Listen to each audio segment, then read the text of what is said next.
اور روزمرہ کی جو ضرورت زندگی، اپنے گناہوں کی معافی، اس میں مکمل طور پر ایک ہمیں کمپلیٹ دعا ملتی ہے۔ اور میں آپ کو بتانا چاہتا ہوں، اگر ہم متی کی انجیل اور اس کا 6 باب کو اور اس کی 5ویں آیت میں دیکھیں تو لکھا ہے، اور جب تم دعا کرو تو ریاکاروں کی مانند نہ بنو، کیونکہ وہ عبادت خانوں میں اور بازاروں کے موڑوں پر کھڑے ہو کر دعا کرنا پسند کرتے ہیں تاکہ لوگ ان کو دیکھیں۔ میں تم سے سچ کہتا ہوں کہ وہ اپنا اجر پا چکے۔ بلکہ جب تو دعا کرے تو اپنی کوٹھڑی میں جا اور دروازہ بند کر کے اپنے باپ سے جو پشیدگی میں ہے دعا کر۔ اس صورت میں تیرا باپ جو پشیدگی میں دیکھتا ہے تجھے بدلہ دے گا۔ اور دعا کرتے وقت غیر قوموں کے لوگوں کی طرح بک بک نہ کرو، کیونکہ وہ سمجھتے ہیں کہ ہمارے بہت بولنے کے سبب سے ہماری سنی جائے گی۔ بس ان کی مانند نہ بنو، کیونکہ تمہارا باپ تمہارے مانگنے سے پہلے ہی جانتا ہے کہ تم کن کن چیزوں کے محتاج ہو۔ عزیزو، خداوند یسوع مسیح نے دعا کرنے کے بارے میں مکمل طور پر خداوند یسوع مسیح نے تعلیم دی ہے۔ اور میں آپ کو بتانا چاہتا ہوں کہ لوکا کی انجیل میں بھی جب ہم دیکھتے ہیں اس کے 4 باب اس کی 2 سے 11، تو وہاں پر بھی خداوند یسوع مسیح نے دعا کے بارے میں لوگوں کو جو ہے وہ تعلیم دی ہے۔ عزیزو، بہت ضروری ہے، اگر آپ والدین دعا نہیں کریں گے تو آپ کے بچے بھی دعا نہیں کریں گے، لیکن اگر آپ دعا کریں گے تو یقینی طور پر آپ کے بچے بھی دعا کریں گے۔ دعا اس لیے بہت زیادہ ضروری ہے، اور میں آپ کو بتانا چاہتا ہوں کہ اس لیے جو والدین ہیں ان کو دعا کرنے کی ضرورت ہے۔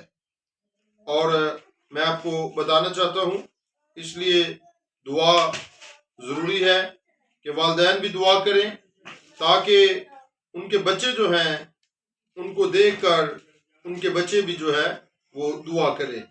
میرے عزیزو، اس لیے لوکا 11واں باب اور اس کی پہلی آیت میں لکھا ہے، پھر ایسا ہوا کہ وہ کسی جگہ دعا کر رہا تھا، جب کر چکا تو اس کے شاگردوں میں سے ایک نے اسے کہا، اے خداوند، جیسا یوحنا نے اپنے شاگردوں کو دعا کرنا سکھایا تو بھی ہمیں سکھا۔ تو خداوند یسوع مسیح نے آگے ان کو دعا کا طریقہ بتایا ہے، جو متی 6 میں، لوکا 11 میں ہمیں ملتا ہے۔ اور خداوند یسوع مسیح گتسمنی باغ میں دعا کرنے کے لیے جاتے تھے۔ مرکز کی انجیل اور اس کا اگر ہم اس کا 14ویں باب کو دیکھیں اور اس کی 32ویں آیت میں لکھا ہے، پھر وہ ایک جگہ آئے جس کا نام گتسمنی تھا، اور اس نے اپنے شاگردوں سے کہا، یہیں بیٹھے رہو جب تک میں دعا کروں۔ اور پترس اور یعقوب اور یوحنا کو اپنے ساتھ لے کر نہایت حیران اور بے قرار ہونے لگا، اور ان سے کہا، میری جان نہایت غمگین ہے، یہاں تک کہ مرنے کی نوبت پہنچ گئی، تم یہاں ٹھہرو اور جاگتے رہو۔ اور وہ تھوڑا آگے بڑھا اور زمین پر گر کر دعا کرنے لگا کہ اگر ہو سکے تو یہ گھڑی مجھ پر سے ٹال جائے، اور کہا، اے باپ، اگر تجھ سے سب کچھ ہو سکتا ہے، اس پیالہ کو میرے پاس سے ہٹا لے، تو بھی جو میں چاہتا ہوں وہ نہیں بلکہ جو تو چاہتا وہی ہو۔ پھر وہ آیا، انہیں سوتے پا کر پترس سے کہا، شمعون، تو سوتا ہے، کیا تو ایک گھڑی بھی نہ جاگ سکا؟ جاگو اور دعا کرو تاکہ آزمائش میں نہ پڑو، اور روح تو مستعد ہے مگر جسم کمزور ہے۔ عزیزو، جس کے ہم فالور ہیں، یسوع مسیح خود گتسمنی باغ میں دعا کے لیے جاتے تھے۔ ہمیں جاگنے کی ضرورت ہے، ہمیں دعا کرنے کی ضرورت ہے، اور جاگنا بھی دعا کے ذریعہ سے ہے۔ اور جاگنے کا مطلب یہ نہیں ہے کہ آپ ساری رات سوئے نہ، آپ جاگتے رہیں۔ روحانی طور پر دعا میں جاگنا ہے۔ اور میں آپ کو بتانا چاہتا ہوں، اگر ہم کلسیوں کے خط کو دیکھیں تو وہاں پر بھی خدا کا بندہ جو ہے وہ ہمیں دعا کے بارے میں جو ہے وہ تعلیم دیتا ہے۔ پولس رسول بھی دعا کے بارے میں ہمیں سکھاتا ہے۔ اگر ہم کلسیوں اور اس کا 4 باب اور اس کی 2 آیت کو دیکھیں تو لکھا ہے دعا کرنے میں مشغول اور شکر گزاری کے ساتھ اس میں بیدار رہو۔ 3 آیت اور ساتھ ساتھ ہمارے لیے بھی دعا کیا کرو کہ خدا ہم پر کلام کا دروازہ کھولے تاکہ میں مسیح کے اس بھید کو بیان کر سکوں جس کے سبب سے قید بھی ہوں۔ عزیزو، یہاں پر بھی پولس سکھاتا ہے دعا کرنے میں مشغول رہو، یعنی ہمیں دعا کرنے میں ہمیں مشغول رہنے کی ضرورت ہے، ہمیں دعا کرنے کی ضرورت ہے، ہمیں بیدار رہنے کی ضرورت ہے، ہمیں جاگنے کی ضرورت ہے، اس لیے ہمیں دعا کرنے کی ضرورت ہے۔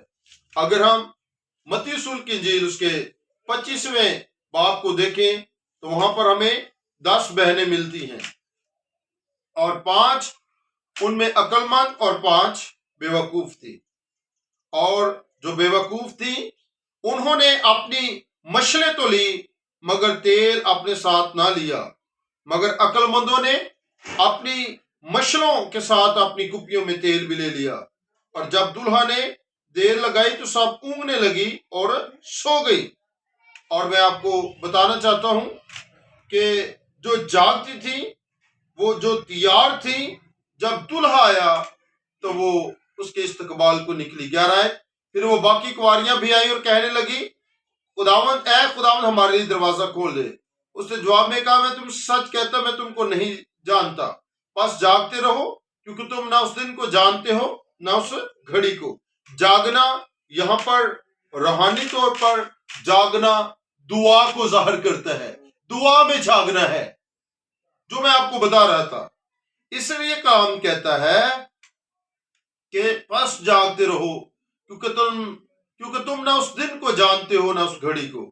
میں آپ کو بتانا چاہتا ہوں اس لیے جاگنا بھی دعا کے ساتھ ہے، اور اسی لیے دوسری تواریخ 7:14 میں ہمیں سکھاتا ہے تب اگر میرے لوگ جو میرے نام سے کہلاتے ہیں خاک سر بن کر دعا کریں، اپنی بری راہوں سے پھریں، تو میں آسمان پر سے سن کر ان کے گناہ معاف کروں گا اور ان کے ملک کو بحال کروں گا۔ ایک دفعہ کا ذکر ہے کہ 13 آدمیوں کا دعائیہ گروپ تھا، اور ان میں سے 2 میاں بیوی جو تھے وہ کہیں خدمت کے سلسلے میں، کلام کی انجیل کی بشارت کے سلسلے میں کہیں اور جگہ ان کو جانا پڑا، اور جو پیچھے 11 تھے وہ ان کے لیے دعا کر رہے تھے کہ خداوند ان کے سفر کو مبارک کرنا، خداوند ان کی مدد کرنا۔ وہ جب جا رہے تھے تو ایک جنگل میں ان کا گزر ہوا اور وہاں پر ان کی گاڑی خراب ہو گئی۔ انہوں نے دونوں میاں بیوی نے اس کو ٹھیک کرنے کی کوشش کی لیکن نہ ہو سکی۔ انہوں نے گاڑی کا دروازہ بند کیا اور انہوں نے بیٹھ کر دعا کی۔ آدھی رات کا وقت ہوا تو وہاں پر کچھ لوٹنے والے، کچھ چور، کچھ لٹیرے آئے، اور انہوں نے جو تھا وہ لوٹنے کی اس کو کوشش کی۔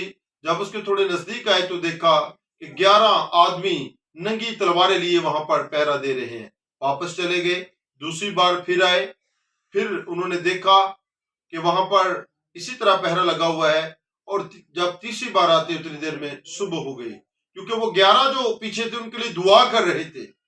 تو میں آپ کو بتانا چاہتا ہوں، تو جب صبح ہوئی تو انہوں نے پھر بتایا کر کے ہم 3 بار لوٹنے کے لیے آئے ہیں، لیکن جب بھی آتے تھے تو یہاں پر 11 آدمی ننگی تلواریں لے کر پہرا دے رہے ہوتے تھے، ہم واپس چلے جاتے۔ دعا آپ کی ڈھال ہے، دعا آپ کو دشمن سے بچاتی ہے، دعا آپ کو محفوظ کرتی ہے، اور دعا ایک سیڑھی کی مانند ہے جس کا ایک سرا یہاں پر ہے ایماندار کے دل میں، اور دوسرا اس کا سرا آسمان پر۔ یہاں یعنی دعا یہاں سے نکل کر آپ کی ڈائریکٹ آسمان پر جاتی ہے۔